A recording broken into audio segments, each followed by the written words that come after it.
Hey there! I'm so excited to be with you guys, my favorite people from White Oak, Texas. That's awesome. Uh, I'm thrilled that you have been kind enough to give us some of your time so that we can talk a little bit about the interesting things that your district is doing. And I thought what we would do is start out with letting people know who you are, what you do, what your role is, and maybe how your role supports connected learning within the district. And I'd also like, as you tell us a little bit about who you are, maybe do it through a connected learner lens, where you can tell us, do you see your own self as a connected learner as we get ready to go into this conversation? So we're going to start with you, Mr. Gilbert. Tell us a little bit about who you are. My name is Mike Gilbert, and I'm superintendent of schools at White Oak ISD. I'm currently in my 7th year in this position. 33 years as a public school educator in the state of Texas.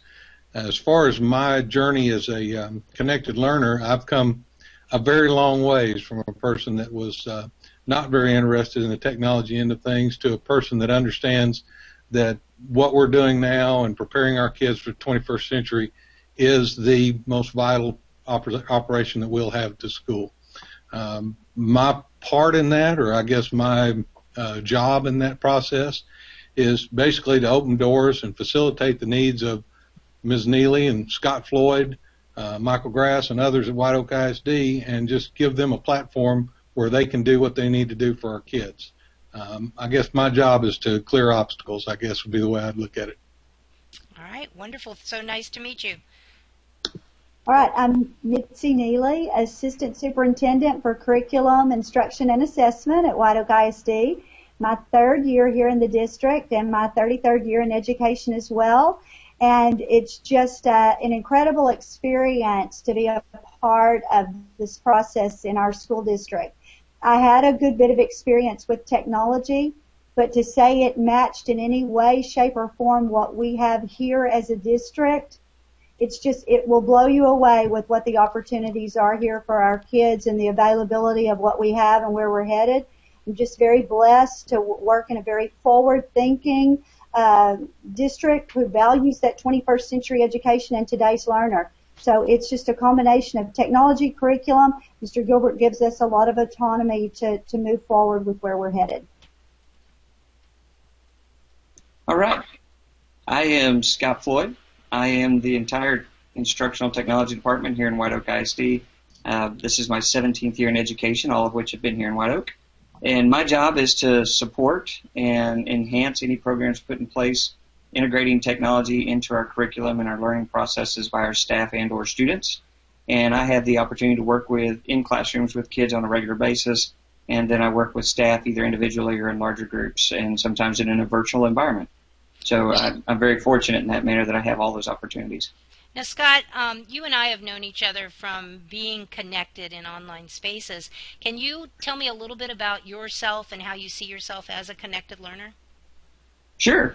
I actually started blogging with the National Writing Project back in 2005, 2006. And then I moved away from that group blog into my own individual blogging toward the end of that. I started on Twitter in 2007 when they started.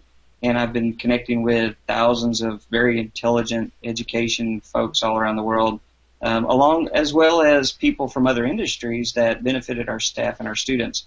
So anytime those opportunities come up for our kids or our classrooms to collaborate outside, I'm able to use those connections to bring folks in so they can learn a different point of view. So I've been able to have that ongoing learning process. It truly makes me into a lifelong learner 24/7 whenever I open up any of those connections. Do you think that's helped to influence the role and what's happened there in the district? I'll let Mr. Gilbert. Yeah, I understand the question. I'll let Mr. Gilbert answer that one. Okay.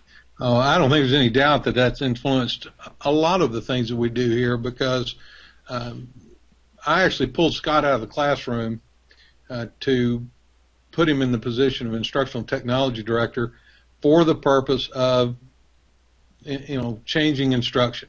Really, back 7 years ago, we weren't using the word transformation. We weren't using the terminology of, transform the process of learning. But really, if you look back at it, that's what we were doing. And we put Scott in this position as in instructional technology, and really the way I explained his entire his whole job description was, whatever you want to do and you don't have time to do, or you can't figure out how to do it in technology, Scott can. And quite frankly, in the 6-7 years, however long it's been that he's been doing this, he hasn't let us down yet. I'm a stalker on Twitter. I don't tweet very much, but I read a whole lot of them. I have a blog. My blog is basically a political site where I address a lot of the things that are taking place that affect White Oak ISD and affect our students.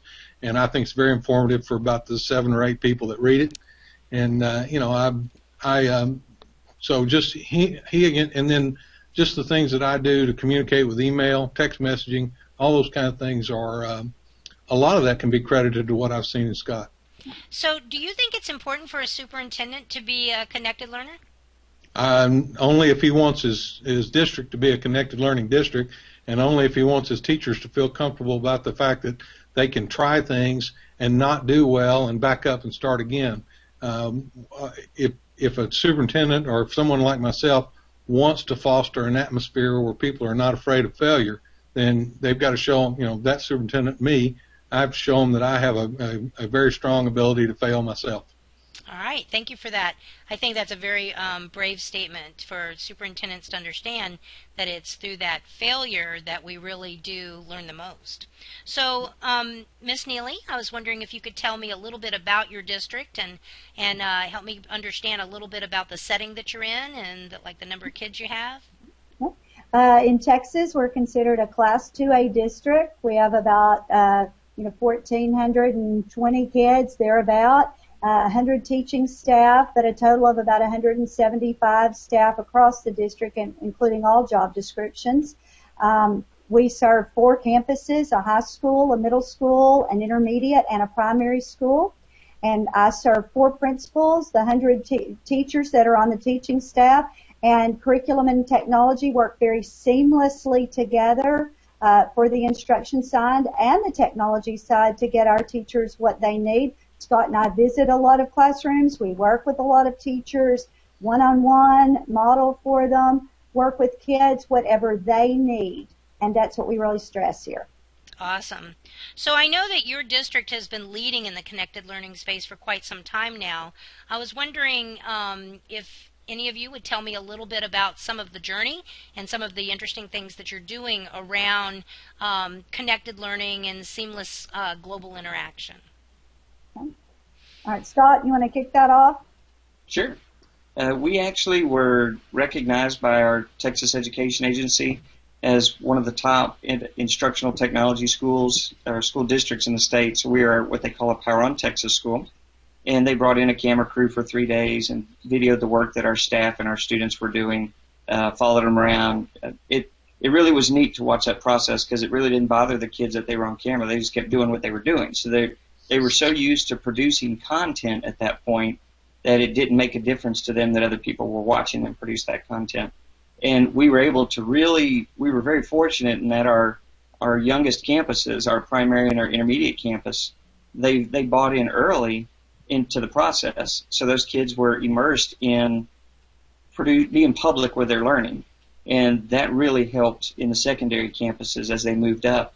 Those teachers in the middle school and the high school, they saw that those kids were coming in, and the parents had that expectation that our kids were learning out loud. They were being public with what was happening, and it allowed the transparency in our district. So our parents recognized what was going on, and they saw the value in it, because if one teacher was blogging publicly with their kids and another teacher wasn't, then the principal generally got a call and said, hey, I know what's happening in this teacher's class. Why don't I know what's happening in that one? So the peer pressure came from the outside, and that helped grow those things. Now, our kids we've used Skype in our classrooms to bring in, matter of fact, in the spring we had a gentleman that was a Holocaust survivor Skyped in from Israel and spent about an hour with our students and shared a beautiful witness of what he went through. He did such a great job, and it was neat to watch because all the adults in the room, they didn't walk out without a tear in their eye, and the kids, it didn't affect them as strongly, but you could tell they realized the seriousness of it, and they didn't get that out of the story they read as much. So we were able to use a free tool like that to bring them in. we have that occur regularly. We use Twitter. We have a school chat, a Twitter chat, where we're going to do a book study during Connected Educator Month, and we're going to have the author of the book is going to join us, and we'll have that weekly chat over the month and get through that. Some of our staff, we offered books to everybody, and a large number of them said, well, I don't need the paperback. I already downloaded it on Kindle or on my iPhone. So they step out there and they take their learning into the digital realm as well. They don't have to stay tied to a textbook or to a paper book. We have kids we have wireless throughout our entire district, so they can be in our nature center and they can stay connected. We have them go out and do studies where some of the group stays in the class, and then the other group is out there with a scope on a rope and a computer, and they're Skyping back into the classroom saying, here are pictures or video of the samples we're collecting, and then the kids in the classroom are the scientists and the researchers that are looking it up, trying to perfectly identify what it is, which has its own funny stories to go along with it as well when, they misidentify the leaf and it's poison ivy and they thought it was an oak or something, that kind of stuff. But they learn from that, and it's funny to watch them take charge of their learning because they just have access to those tools and the teacher's still free enough to allow that. All right, wonderful. Thank you so much. So I'm curious, you're telling me a lot of things that are happening with the kids they're using the technology in real and authentic ways. They're connecting with other people. They're connecting with each other. I'm curious, how did the teachers, because you got to kind of own it to give it away, how did the teachers get to that place? One of you want to tell me some of the professional learning kinds of things you're doing where you're taking this informal social learning that's going on and making it business as usual, part of your regular daily business and the way that teachers learn? One of the things that we did that we were very proud of is a year ago we implemented professional learning collaboratives, and those are half-day conversations with teachers that cross grade levels and content areas. And what's the very cool part of that is that it's our teachers teaching our teaching staff. Wow. Best practices with regard to technology integration, curriculum development, best practices with, regard to a number of things, just where we'll become student-centered classrooms and not so much teacher-centered classrooms. And then not to be afraid to step out there with regard to technology, the types of devices that they want to use or the social media pieces they want. And so we're really very blessed to have all that in place. And that was the segue point of moving then to professional learning communities, which we've started in, and now we're in that journey this school year. That's wonderful. So has technology informed the learning community work that you're doing at all? I mean, I know teachers connecting with each other and having powerful conversations is amazing in and of itself, but are they using the technologies to go out, connect with other people, and then bring what they learn back to inform what they're doing? Or is there any way that I guess what I'm looking at is there any way that connected learning is a part of that? Sure. Well, I think it is. And it kind of goes way back, goes back to the beginning, really, when we started this process of how are we going to get technology to grow in the district? How are we going to get teachers to buy in? Because really, a lot of the things that you've heard to this point, you can assign 4 days to the school year, you can have people come in to teach, but there has to be a buy-in from the teachers to get that process started. And ours came 7 years ago with just introducing technology to a very small number of teachers that were very interested in using that technology and enhancing their classrooms. From there, being a connected learner, I think kind of connects to this from the standpoint of they first connected with each other. Our teachers have been teaching each other how to integrate technology in the classroom for 7 years. Then in that process, going to the professional learning collaborative where we turned it into a little bit more of a formal model, and then including the ideas that we're going to become we are a professional learning community school district. They know they can reach out to each other, but they also know they can reach outside of this school district to other experts and bring that information to their students and bring that information to their fellow teachers to enhance school. I think there's a piece to that story about the Holocaust survivor speaking to our school that really connects this part of it. That whole process of actually having our kids, hear firsthand from a Holocaust survivor what it was like to be in a concentration camp started with a tweet, with one tweet. Scott Floyd's got a vast number of followers. He simply put out a tweet that said, got some kids working on a project with Holocaust survivors. Anybody got any connections that can help me out? From that, it grew into a place where all of a sudden we're talking to people in the Department of Education in Israel, Oh, wow. and people in the Department of Education in Israel are putting us in contact with this gentleman that visited with our kids. So now, if that were the only time that ever happened in White Oak, that wouldn't be an idea of connected learning. But that's just an example of a lot of things that are taking place in White Oak, and are taking place with a lot of our teachers. I think we're starting to really grasp the idea that professional learning communities reaching outside of our school district and our textbooks and our resources is the way to truly transform the classrooms and truly make this a model where our kids enjoy the learning process and get a learning process that's 21st century focused. Thank you for that. Very, very powerful stuff. And you're right. I can only imagine the learning that took place, even just in the conversations with another Department of Education in a country very different than your own. So I know a little bit about White Oak in that I know that I've read things and heard things that you were doing that were pretty progressive and ahead of your time, such as BYOD before it was cool, and unfiltered access and things of that nature. I wonder if somebody could talk to that a little bit. Did that have an impact in you being a connected learning district? And if so, how did other districts get started in that? What are your recommendations? I think I can answer to a little bit about the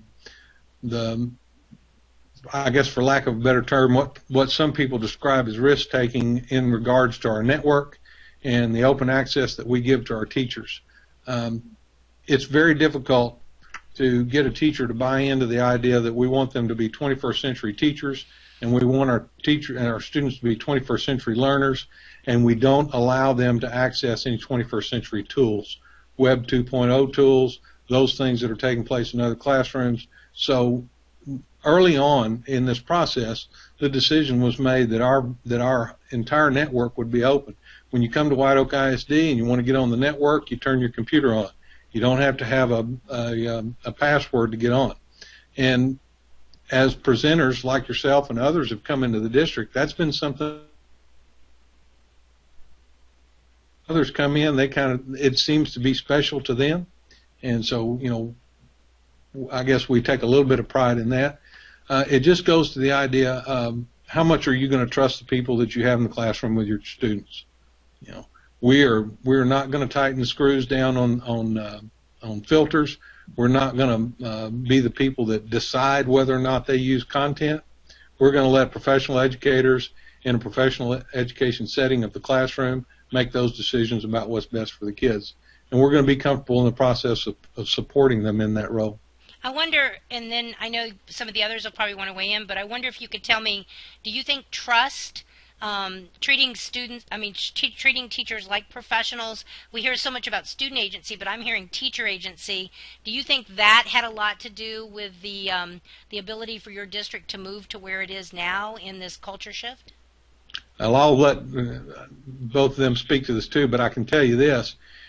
There's no way we would have made it to the place that we are and had the amount of participation that we do have, if our teachers had to work 10 times as hard just to get a piece of technology into the classroom, or just to get that piece of technology turned on and use the tool that they wanted to use. At some point in time, you become exhausted with the battle and you don't try anymore. And that doesn't take place in White Oak. And I'll turn it over to the people that know what they're talking about. That's great. That's wonderful. Who'd like to go next and tell me maybe a little bit about the BYOD work that you're doing? You want to do that? Sure, I'll talk to that. We're very fortunate. A lot of tech departments, they have this strong fear that if they start allowing the options for BYOD, or if they start loosening up their filter, which we are SIPA compliant for the record, they feel like that's going to cause them a new level of risk or a lot more work. And our chief of technology, Michael Grass, has a completely different view of that. It's a lot more work for him to tell people, no, you can't do this, no, you can't do that, no, you can't do that. From my point of view, I am the only one that handles instructional technology from that standpoint, but I can't tell you all the tools that every one of our teachers use. If they want to try something new and they don't have time to learn it, I go learn it, and then I teach them and generally teach their students at the same time. Now, if I never use that tool again, I'm no longer the pro at it, that teacher and those students are. And they share it with the people down their hallway, so now they become the specialist. And that's where we're able to utilize our staff to do so much support for each other. And that's really built our PLC process up. Being a BYOD district allows both our staff and our students to feel the freedom and flexibility to learn with the tool that they're most comfortable with. I have a child who happens to love his iPad, but he also loves his Chromebook, and he carries his cell phone with him. And he decides what device it is that he uses in class. That's the only thing. That and a notebook is all he carries around in his drawstring bag all day. And there were the times, where that you would walk into class and the review would be on the board, and the teacher would say, "Okay, here's the test review. Make sure you get it written down."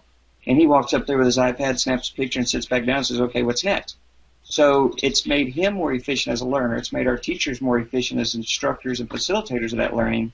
And we supplement through BYOD, so we don't have the equity issues. Because we let them use whatever, our students have options as to what device they may want to use of ours, and we provide them with Google accounts so they can upload their documents or whatever it is that they want, so they can access it from wherever, whenever. We don't put those limits on them. You end up spending a whole lot of time trying to be their filter when what you really could do is transform your classroom and transform your teaching practices, and they get so engaged, those problems tend to not be there. So do you think the having it filter free and having BYOD has also helped with the connections outside the building? Is that the reason that's so alive? Oh, absolutely, and I can give you several stories. We have a high school Spanish teacher. Her students if they don't have a Twitter account, they create one for her class. And if the parent has a concern, they keep it private. But those kids utilize those accounts all through the year to interact with each other, to create a learning support group of their own. And then she's turned around and utilized that to connect with Spanish teachers throughout the world. And now this year, she's got it in line where her kids are going to interact with kids from South America, and then they're going to respond in the language they're trying to learn. So they'll be getting English from Spanish-speaking countries, and they'll be replying in Spanish from our classes. We have a second grade teacher. She got on Twitter, and we connected her with some other elementary teachers, and she liked it so much that she was learning. She made a comment to one of them, "Wouldn't it be great if our kids could learn like this?" So they both created second grade classroom Twitter accounts that they keep private, and they only allow other second grade classrooms to follow, and that's all they follow back. It's not the teacher's account, it's the classroom's account. And during the day, when the kid has that aha moment, they have permission to go over, type in what they've learned. So they're getting 21st century skill practice plus literacy practice here. And they type in what they learned, and they hit the button, and they tweet out to all the other second grade classrooms, and then they learn from those others as well. So it may not be the same topic that they're learning locally. So yeah, they're seeing the power of the tools to connect and learn from other people. That's great. And a lot of districts block those social communication tools, those social learning networks, and we don't. And Cheryl, one other thing too, I think it's important here with what Scott and Mr. Gilbert have said, is we just have a variety of devices that we bring to the district through instructional materials allotment. And so those might be netbooks or Samsung Chromebooks, or they might be iPods or iPad 2s or MacBooks or whatever it is. But if the teacher has a clear need for something, all we ask is you just let us know what you need, the justification or the part behind whatever it is you're going to do with it. And Scott and I like to say there's rarely a day, and I don't know in 3 years if we've had that day really where we've had to say, no, we can't do that. Our job is, we're the solution people. We figure out how to get it. We're not going to stop that. So I know we're getting close to winding up here, but I'm curious. Certainly parents had to push back on you. Certainly there had to be other obstacles. Can you think of a couple lessons learned you'd share around how to get parent buy-in or how to overcome some of the obstacles that you were presented?